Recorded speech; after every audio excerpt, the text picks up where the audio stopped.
नमस्कार शेतकरी मित्रांनो. बघा आता आपण पाहणार आहोत तुरीच्या भावाविषयी माहिती.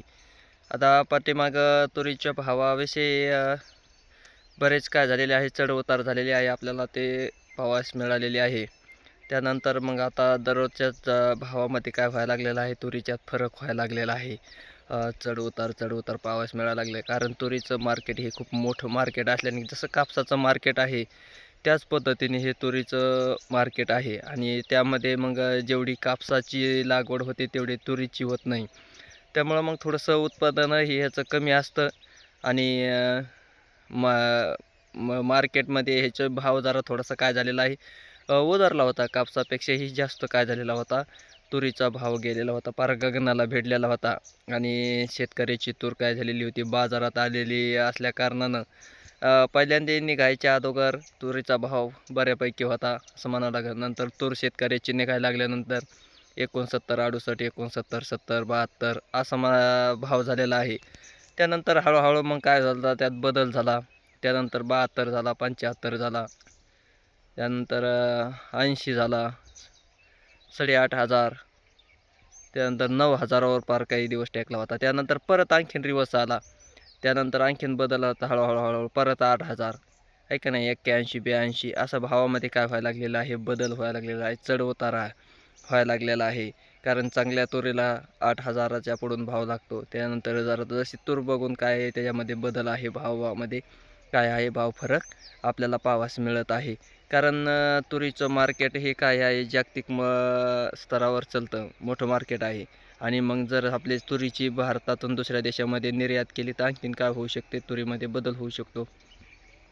आता बऱ्याच देशामध्ये काय केली जाते, दुसऱ्या देशातून आपल्या देशामध्ये तूर आयात केली जाते. जशी कापूस आयात केला जातो तशी तूर ही आयात केली जाते. त्याच्यानंतर जसे इतर पीक जे जे धान्य आहे आयात केलं जातं, काही धान्य परत काय केलं जातं, दुसऱ्या देशाला निर्यात केलं जातं. तशीच पद्धत आहे. जर आपल्या देशातून जर निर्यात चालू झाली बाहेर, आणखीन भावामध्ये खूप मोठा काय होणार आहे, बदल होणार आहे. आणखीन भावात काय होणार आहे, फरक होऊ शकतो. म्हणजे मोठ्या प्रमाणावर काय होणार आहे तर तुरीचे भाव आणखीनसुद्धा वाढू शकतात. कधी काळी तुरीचे भाव एप्रिलमध्येही, मार्च एप्रिलमध्येही काय झालेलं आहे, एक 10, 11, 12पर्यंत तूर गेलेली आहे. मग तसंही यावर्षी होऊ शकतं.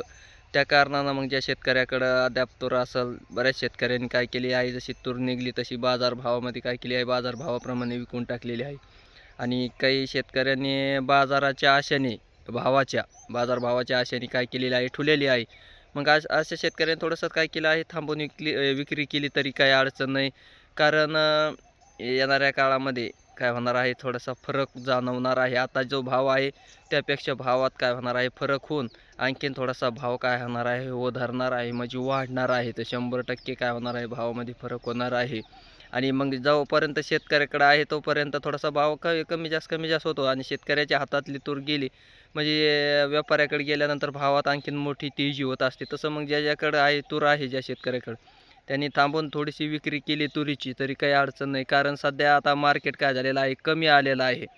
आणि थोडंसं ढासळलं म्हटलं तरी काही अडचण नाही. मग थोडंसं थांबून मग काय करायचे आहे, बाजारामध्ये विक्री करायची आहे. आणि आता जवळपास सर्व शेतकऱ्याची तुरीचं निर्माण करून झालेले आहेत. सर्व तुरी त्यांच्या शेतकऱ्यांच्या घरी आलेल्या आहेत. आणि त्यामुळं मग थोडंसं भावामध्ये फरक जाणवतं. कारण एकत्रच तूर जर बाजार मार्केटमध्ये एखाद्या पिकाची जर जास्त आवक वाढली तर मग भाव काय होत असतो, कमी होत असतो. तसं काय झालेलं आहे, मार्केटमध्ये वरचीवर तूर काय झालेली आहे, शेतकऱ्याची येत असल्या कारणानं भावामध्ये फरक राहिलेला आहे. पण थोडंसं थांबून ज्या शेतकऱ्यांनी तूर घालतील त्यांचं काय होणार आहे, भावामध्ये बदल होणार आहे. त्यांना भाव भरपूर मोठ्या प्रमाणावर काय होऊ शकतो, भेटू शकतो. जे शेतकरी वर्ग काय करत असतात, भावामध्ये शेतकऱ्याची तूर घेऊन उच्च भावाने विकत असतात, तशा पद्धतीने होणार आहे यावर्षी. त्यामुळं मग थोडंसं थांबून आणि त्यानंतर परत निर्यातसुद्धा चालू होणार आहे.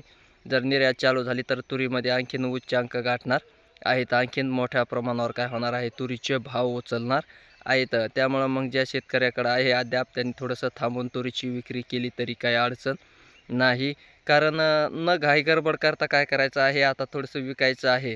आता सर्व तुरी वगैरे सर्व जी पिकं आहेत ती काय झालेली आहेत, शेतकऱ्यांची सर्व घरी आलेली आहेत. आणि मग घरी आलेले असल्या कारणानं बाजारात थोडीशी त्याची काय झालेली आहे, आवक वाढलेली आहे. त्यामुळं भावामध्ये थोडासा काय झालेला आहे, फरक झालेला आहे. ते पाहायला मिळत आहे. कोणत्याही पिकाचं तसंच असतं. कारण जास्त पिकाचं उत्पादन झालं की कोणता तुमचा कांदा असेल, त्यानंतर बाजरी असेल, गहू असेल, ज्वारी कोणत्याही पिकाचं काय झालेलं असतं, असं उत्पन्न झालं की काय होतं, थोडासा बाजारभाव काय केले जातात, त्याचे ढासळले जातात. मग थोडंसं थांबवून त्याची विक्री केली तरी काही अडचण नाही.